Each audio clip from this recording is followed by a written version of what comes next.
বিরিয়ানি তো অনেকেই অনেক রকমভাবে খেয়েছো বন্ধুরা, তবে আজকের আমার এই বিরিয়ানি রেসিপি তোমাদের যে কোনো অলসতা দুপুরে লাঞ্চের আসান করবেই করবে। বাই দ্য ওয়ে, আমি অঙ্কিতার মা, জিভে জল বাই অঙ্কিতা চ্যানেলে তোমাদের সবাইকে স্বাগত। তো দেখো, বিরিয়ানির ভাতটা প্রথমেই রেডি করে নিচ্ছি। তো আজকের বিরিয়ানিটা যেটাতে বানানো হবে ঘরোয়া চাল দিয়ে, একদম রেগুলার যে চালে ভাত করি প্রতিদিন। আর আজকের বিরিয়ানি রেসিপিটা অঙ্কিতা বানিয়ে তোমাদেরকে দেখাচ্ছে। তো খুবই ক্যামেরা সাই বলে ও বলতে চাইছে না।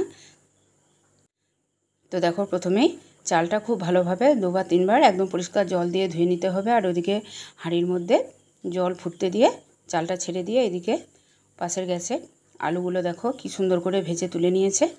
আর মাঝারি সাইজের আলু 2 টুকরো করেই দিতে হবে। আর এখানে বেরেস্তা ভেজে তুলে নিয়েছে।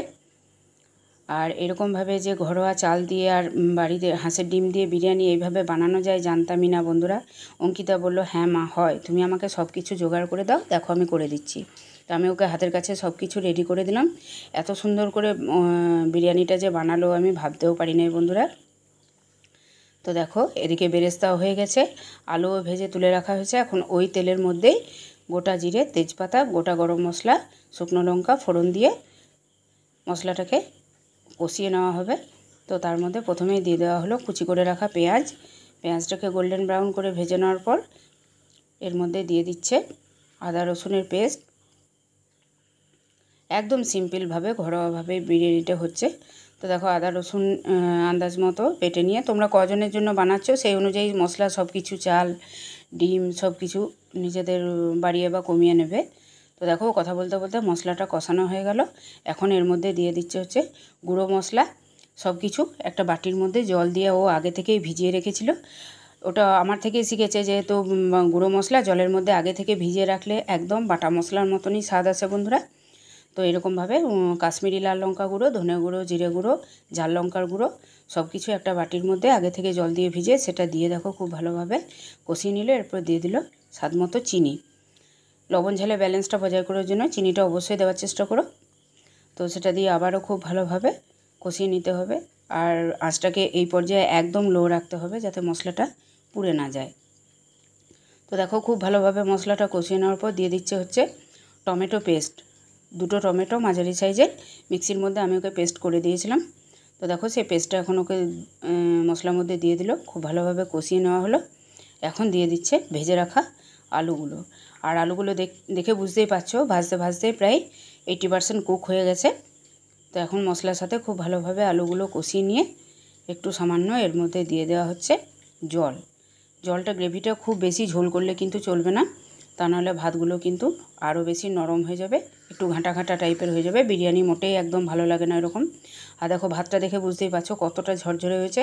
আর চালের দৈর্ঘ্যটা দেখে বুঝতেই পারছো একদম ঘরোয়া রেগুলার যে চালের ভাত হয় সেই চালটা।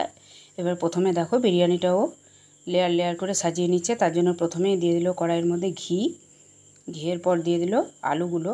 কেন প্রথমে যদি ভাত দিয়ে দাও বন্ধুরা, ভাতগুলো কিন্তু তলে ধরে যেতে পারে যখন দমে বসানো হবে। আর আলু বা গ্রেভি যদি দেওয়া হয় তাহলে কিন্তু ভাতগুলো ধরার একদমই চান্স থাকবে না।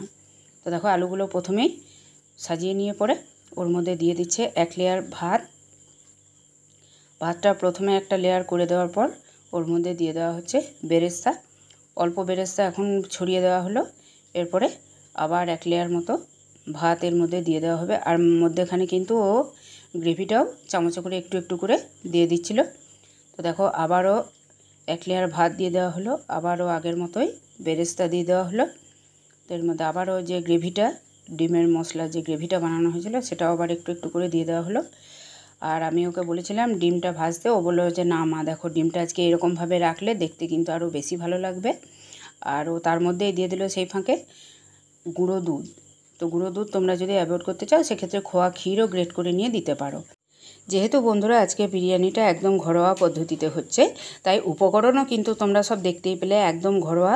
আর যেহেতু খোয়া ক্ষীর সবসময় বাড়িতে থাকে না, তাই গুঁড়ো দুধটাই এখানে কার্যকরী। আর তার সাথে দেখো দিয়ে দিল কসুরি মেথি। তো তোমরা চাইলে ধনেপাতা বা হাতের কাছে যদি পুদিনা পাতা থাকে অবশ্যই দিতে পারো, কিন্তু কসুরি মেথিটা যেহেতু সবসময় বাড়িতে থাকে তো তাই কসুরি মেথিটাই আমি ব্যবহার করলাম। দেখো, এর মধ্যেই কিন্তু 15 থেকে 20 মিনিট মতো কম আঁচে ও দম দিয়ে রেখেছিল। এরপরে বিরিয়ানিটা সার্ভ করে নিয়েও দেখাচ্ছে কত সুন্দর দেখতে হয়েছে বন্ধুরা। আমি তো অবাক হয়ে গেলাম।